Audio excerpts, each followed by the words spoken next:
Il nous faut toujours chercher à saisir ce qui est de l'ordre objectif et ce qui est de l'ordre subjectif. Qu'est-ce qui relève d'une réalité extérieure aux personnes? Qu'est-ce qui est conflit entre personnalités? Car il y a toujours ces deux aspects dans un conflit. Il y a les éléments subjectifs et émotifs, et il y a des éléments objectifs du désaccord.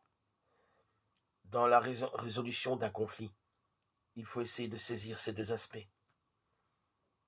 Quand une des parties a un besoin compulsif de gagner et d'étendre le champ de son pouvoir, il faut éviter que, dans la résolution du conflit, il perde la face.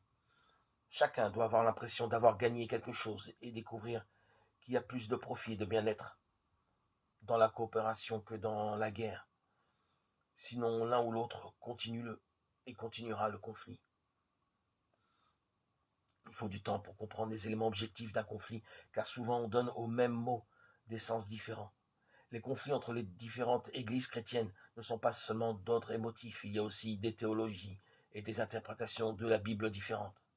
Il faut prendre du temps pour comprendre la position de l'autre, son point de vue et pourquoi il accorde une si grande importance à tel aspect.